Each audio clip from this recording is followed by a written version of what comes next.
Bock auf eine leckere Bratwurst? Mit Zwiebel, Malzbiersoße und Kartoffelstampf? Dann schaut ihr das Video an.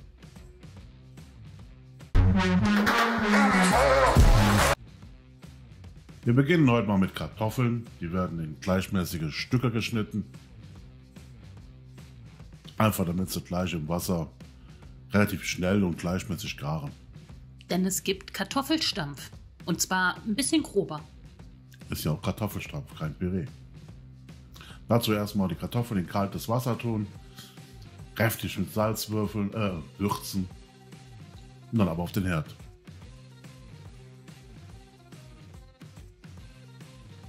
So, und jetzt kommen wir zum wichtigen Bestandteil, oder dem wichtigsten fast schon beim ganzen Gericht.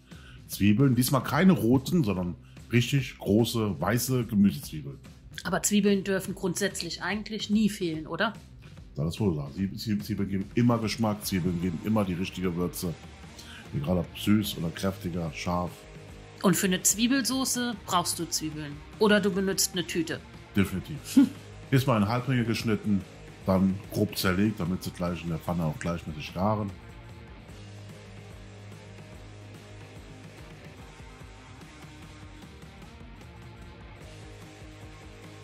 Dann ein bisschen Butterschmalz in die Pfanne.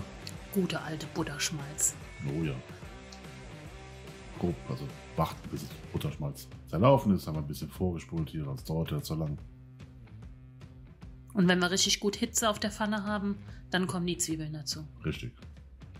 Zwiebeln in die Pfanne und dann wirklich mit Geduld, kräftig anbraten, also wirklich richtig schön Farbe ziehen. Hatten wir ungefähr auf mittlerer Hitze, oder? Ne, das war schon 3/4. Ja? Das war schon mal so, das Okay. war schon, ja. Also wenn euer Herz so 10 Stufen habt, so auf 7 oder 8. Ja, wichtig ist dabei auch, wenn du eine gute Pfanne hast, die wirklich gleichmäßig die Hitze hält. Sieht man auch hier, brutzelt überall, nicht nur in der Mitte oder nur in den Ecken.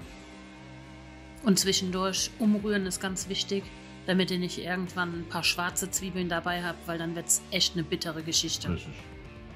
Anschließend 2 gute Esslöffel Zucker darüber. Das ist wichtig hierbei, einfach damit die Zwiebeln, wenn sie braun sind, mit dem Zucker zusammen schön karamellisieren. Das ist einmal wichtig für den Geschmack, ne, damit diese Süße bekommen, auch ein bisschen mehr rauskitzeln. Die Zwiebeln lassen auch mit dem Zucker schon ein bisschen Wasser. Man könnte aber jetzt auch braunen Zucker oder Kokosblütenzucker nehmen. Wir haben jetzt hier weißen Haushaltszucker Richtig. genommen. Dann salzen und pfeffern, ruhig kräftig, weil wir brauchen ja einen Gegenpol zu dem Zucker eben. Und die Zwiebeln sind ja auch ein bisschen süßer beim Anbraten, also ruhig kräftig salzen und zuckern. Und dann immer weiter runter. Die Zwiebeln fallen in sich zusammen und dann kommt eine ganz tolle Farbe. So, jetzt kommt Mehl dazu, ein gehäufter Esslöffel. Und das Mehl dann wirklich auch unterrühren. Und deshalb wollen wir auch eine dunkle Soße haben, also das Mehl ruhig ein bisschen ansetzen lassen. Dann bekommt man ein bisschen mehr Farbe. Aufpassen, nicht verbrennen, aber ein bisschen ansetzen lassen, weil wir machen im Endeffekt also eine Art dunkle Mehlschütze. Also dunkles Mehl gibt uns auch eine dunklere Soße. Ja, und jetzt kommt jetzt gleich schon das Wichtigste, oder? Für die Soße. Jetzt gleich kommt schon das Wichtigste. Unser gutes Malzbier. Also wirklich Dunkelbier, Malzbier, Kinderbier, wie du nennen magst. Also deswegen können das auch Kinder essen, ist kein Alkohol drin. Und das tun wir im Endeffekt wie, aber hart deklassieren. Also wir tun wirklich 3-mal aufgießen, verdampfen lassen, also immer wieder aufgießen mit 1/3 von der Flasche, verdampfen lassen und wenn es dann ganz weg ist, dann wieder aufgießen. So reduzieren wir immer mehr die Flüssigkeit raus, die Soße wird schön dunkel und kräftig. Ja, und der Geschmack ist wirklich einmalig durch das Malzbier. Ja, auch durch die Süße von dem Malzbier. So, und jetzt kam am Ende, man sieht auch schon die dunkle Farbe.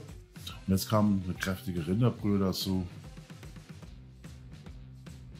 Wir haben jetzt hier einen Rinderfond aus dem Glas genutzt, da wir nichts mehr im Froster eingefroren hatten von unseren eigenen Brühen und Fonds.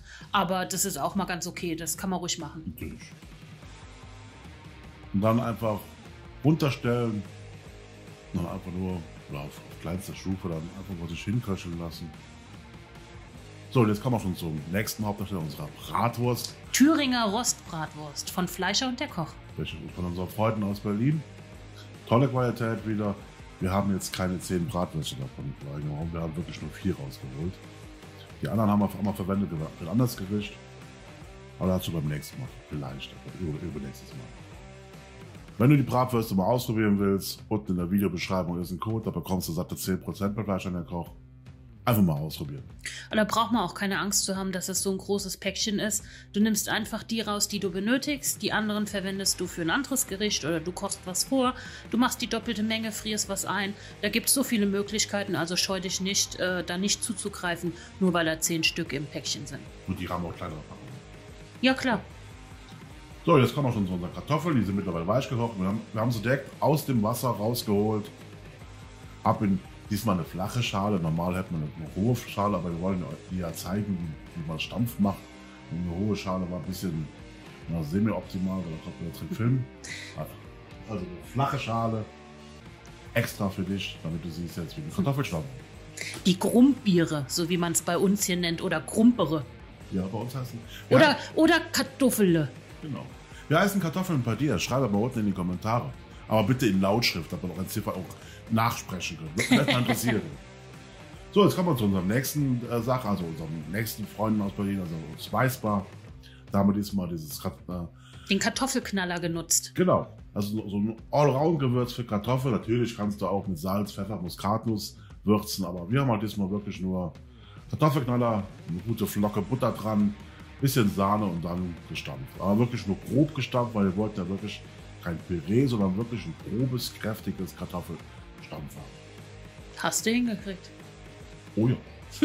War ein bisschen fester, aber war lecker. War sehr lecker. Sollte ja auch so sein. Ja. Zu dem eher groberen Gericht, maskulinen Gericht, sollte ein grober Kartoffelstampf dazu.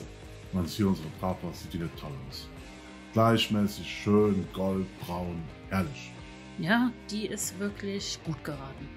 Die hat auch super geschmeckt. Die war sehr gut vom Geschmack, muss ich echt sagen. Also, ja, und dann ging es schon los im Anrichten. Also unser Kartoffelstampf auf den Teller, schön ein bisschen in Form gebracht. Dann, je nach Belieben, 1, 2 Bratwürste dabei. Schön dazugelegt. Einfach herrlich. Manchmal können so einfache Sachen so lecker sein. Und dann kam auch schon unsere leckere, rein reduzierte, kräftige Zwiebel-Malzbiersoße dazu.